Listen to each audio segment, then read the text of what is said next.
what's up guys? So welcome back to the channel. I know it's been a minute since I've had an upload. Took a break from YouTube, man. I went on vacation and came back, and then I went on another little mini vacation last weekend. I just took a break from YouTube. But we have, I don't know if you guys remember, but last time I was talking about the Cr250, I told you guys that it needed the suspension done. So that's what we're going to try and do, man. We're going to finally get the suspension done on this thing. Maybe even do a few things extra that I wanted to do to this bike that I was building it, but I didn't get the chance to do. But the most important thing is to have the suspension done because it's completely clapped and it needs done. I'm actually going to take this to a local suspension builder and have it set up for me.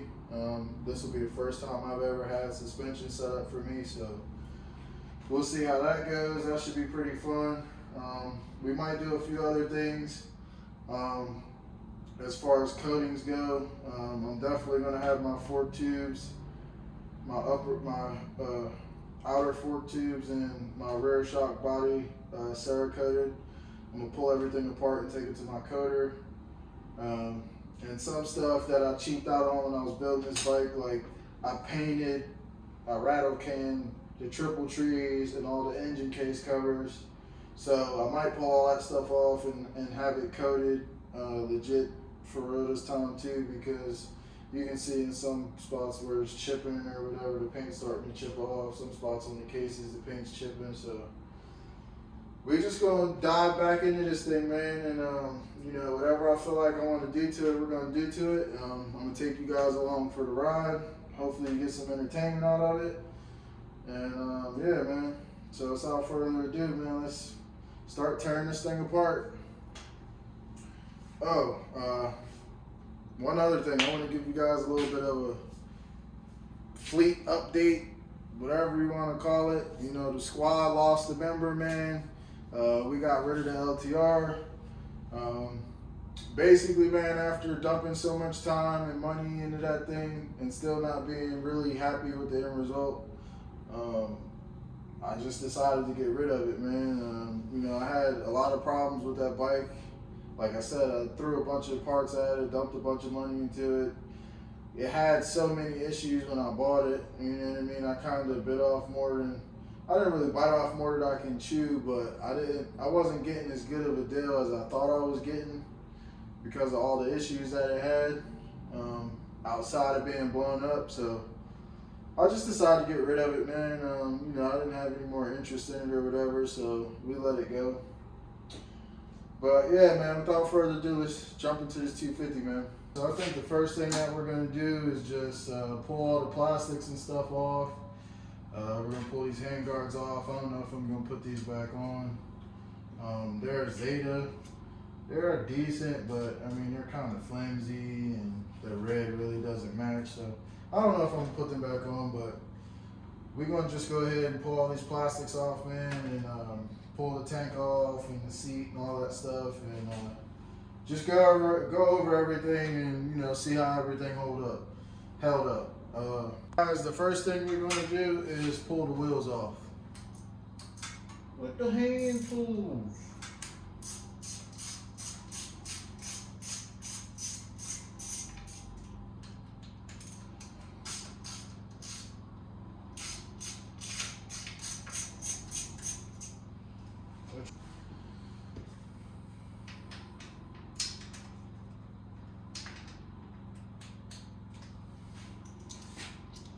Alright guys, we got them pinch bolts loosened up. Now we're gonna have to find the right socket for that nut.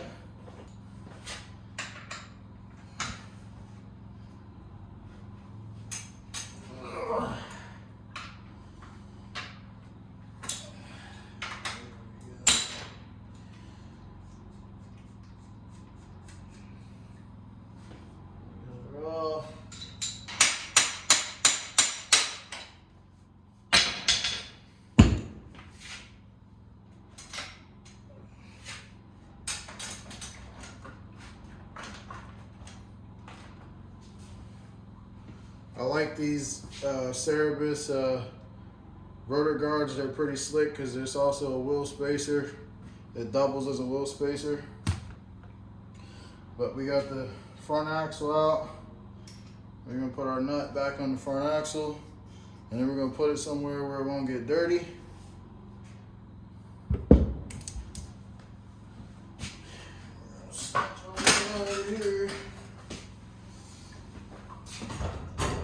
Set it off to the side. And we're gonna jump to getting the seat and all that stuff off. This is gonna I guess I'm gonna kind of be able to give you guys an idea how the TX Race conversion kit works for the Cr250. They make it for the Cr125 too. They also make a bunch of different kits now. They make a restyle kit for the KXs. They make restyle kits for all the earlier year 4-strokes to make them look like the new 4-strokes. But this kit is the kit for the Cr250 or the 125. So I'll show you guys a little bit of how it works. And like I said, I think previously in another video, it comes with all the plastics in the seat and all the necessary brackets to make this kit work.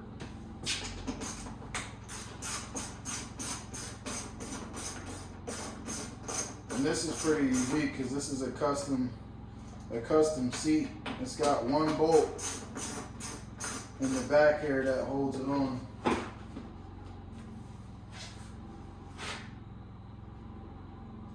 And you can change the seat cover if you want. You can put 2014 to 16 or whatever seat cover on here. You just have to trim it a little bit, you know, to fit this, but you can replace the seat cover if you want. I've seen people do it. So I'm going to bring you guys in here a little bit so you can see. Don't judge me, it's kind of dirty. This is the main structure for this whole rear end. For the rear fender and all of that stuff is this bracket right here. The seat bolts into it. It's how you bolt the rear fender on. These bolts right here also go through the rear fender, but these little pieces of metal right here are just kind of like faux to make it look like the seat has, you know, mounting points on it right here. But a bracket underneath the number plate right here, and there's also a bracket for the front hole in the radiator shroud. Everything else pretty much bolts up as it would normally, of how that fender, the rear fender, bolts up. And this is kind of just like a you know, shim, if you want to call it, or whatever, to kind of complete this, to not have a hole right here because of the way this fender is made. It doesn't look bad, man, in my opinion. There was a lot of people complaining about it, saying that it didn't look natural and blah, blah, blah, blah, blah. But that honestly don't look bad. But this little bracket, the way it is to allow this shroud to bolt up to the radiator, it's basically just a bent piece of metal, man. That's really all it is. Just like you would normally on the normal plastics. Boom.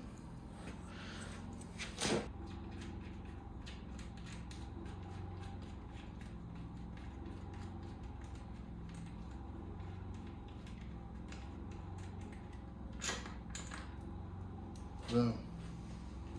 Now we pull the bolt up top on the tank and pull the fuel line off. We should just be able to pick this up. Make sure we get it to unclip from here.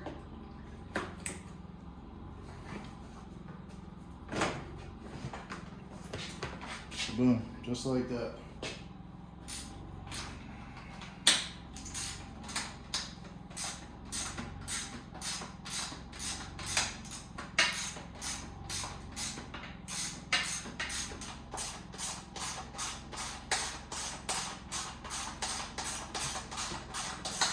And how I call myself a mechanic and I don't even have any regular freaking screwdrivers. I mean, I have them, but a lot of them I've used to bang, beat on stuff and destroy them. And like I said, after you do all that, you should be able to just pull the whole thing off. Just like that. You can do, guys, to kind of keep track of your bolts is just put them back where they came from.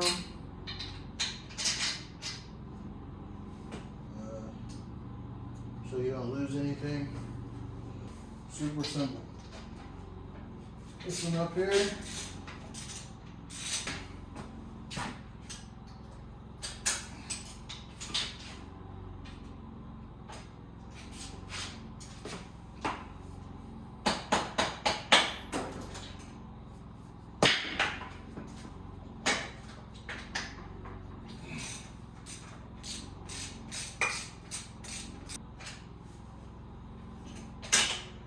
Just like that, guys. Rear shock's out. Just get to working on these forks. 2 things you must have if you plan on doing suspension. Well, your forks anyway. Is this damper rod holder tool and a fork cap wrench. And it also doubles as a tool to take your cartridge out. Oh, you know what? That sucks. So, looks like my bar mounts are in the way. Let's take.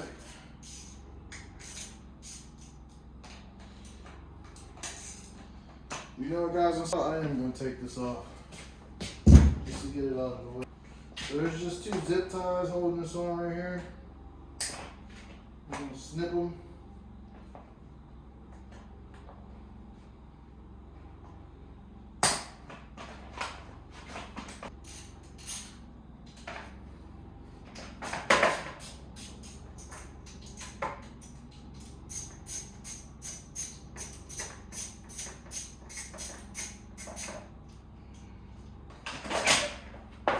Boom, just like that. That's how the front number plates kind of held on to the fender and everything. It'll make my life easier.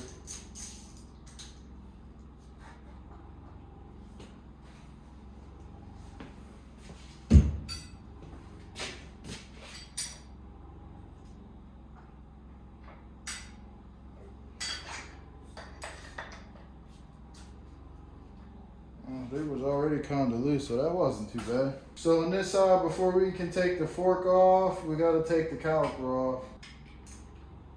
If I can get them without stripping them out.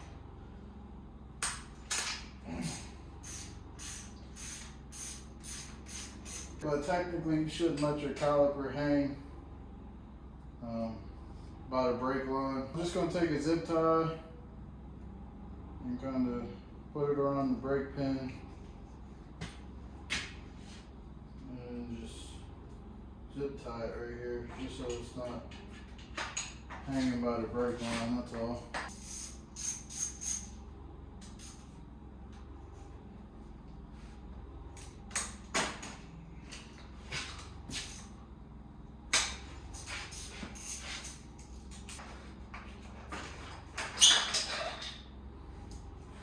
Boom.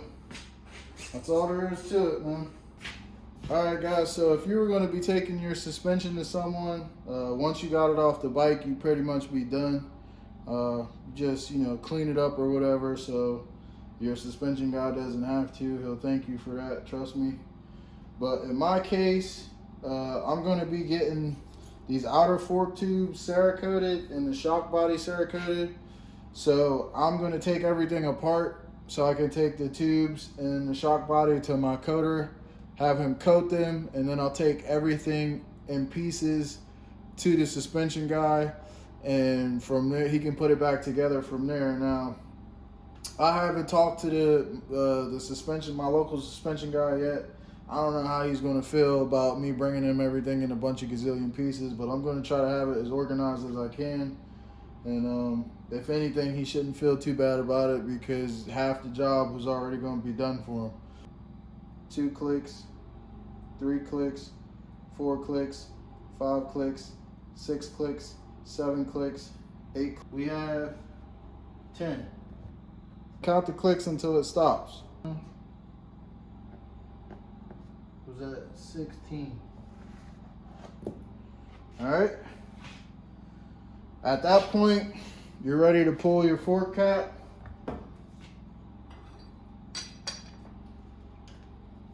So we'll pull our cap all the way out.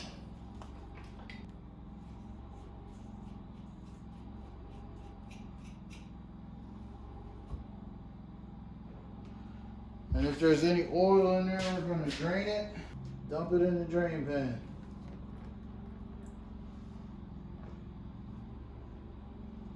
Make sure you don't miss like I just did. Alright guys, so we got both forks draining right now. And as you can see, someone messed with these forks and they had the numbers all over the place. So I have the manual downloaded on my computer. We'll look in the manual and try and find this stock spec for these clickers. Once you got all that done, the next thing you're going to want to do is loosen this nut at the bottom of your fork leg so we can take the dampening rod assembly and all that out.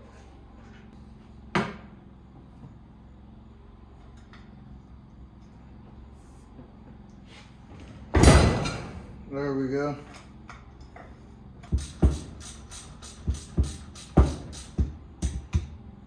And I think that's all the way out.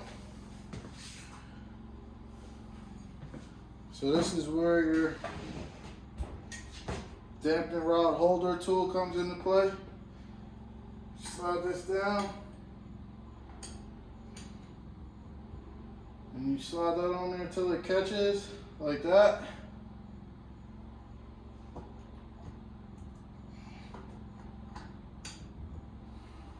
You're going to need a 21 millimeter, of course. 21 mil and a 17 mil. Doesn't really make any sense to me, but whatever. Pull your dampening rod out.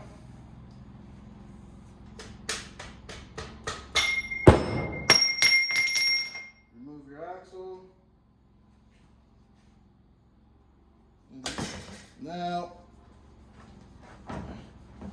you can separate this.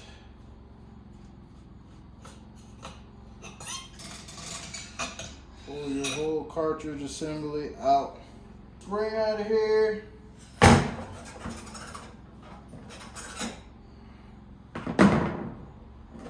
Like I said, I have to talk to my suspension builder, but I'm pretty sure he's going to end up changing this spring. But just in case he's not, I'll take it to him anyway. I'm gonna and pop this dust seal loose. Just be extremely careful not to scratch your fork tubes. You get your dust seal out, there's a retaining ring in here that you gotta pop out. Pop that ring out.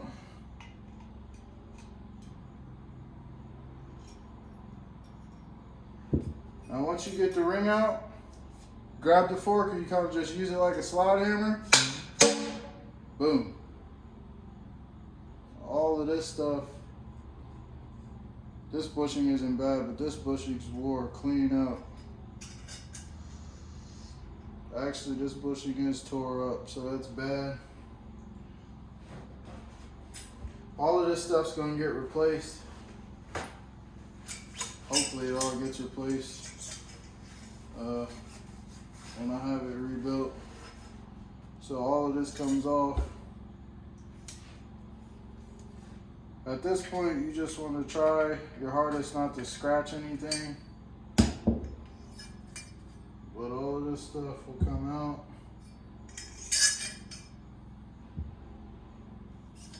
Fork seal. You ain't gotta worry about cutting it because it's old, done. You're not gonna reuse that.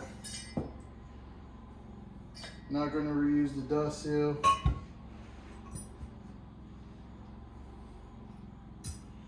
So the important stuff to take to your suspension guide is this right here and this clip. That's all you gotta keep. Everything else is gonna come in the kit. You don't have to keep it, but I'll keep it anyway and take it to them just in case. Kind of just want to inspect your lower fork tubes or fork leg for any nicks or anything. But at this point, man, that's really it. You know, you would clean these up, spray them out with parts cleaner. I could get some parts cleaner and spray them out before I take them to my powder coat guy, because I know he'd appreciate that, but I'm pretty sure he's going to clean them as well, some kind of way. So you got your compression here and your rebound at the bottom. So it's the same thing, just count the clicks. 1, 2, can't remember what that's called. I think it's the speed, something, low speed or something. But you basically just count how many turns is on this. If you're gonna set the sag on your bike, this really doesn't matter, but if you're not and you just want to put it back to stock, assuming that nobody messed with it, you would measure the spring length. I got about 10 1/8. So your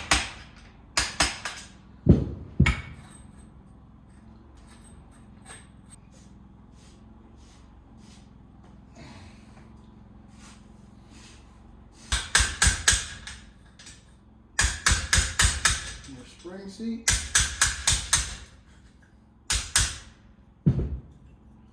Remove it.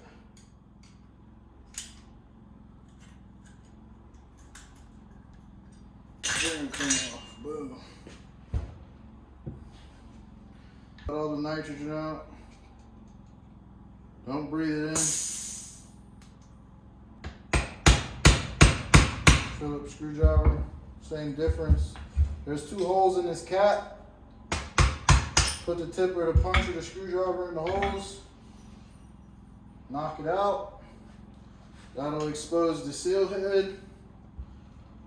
There's going to be a bunch of dirt down in here. So we're going to try and clean this out the best we can. Play apart, so it's not that big of a deal to me.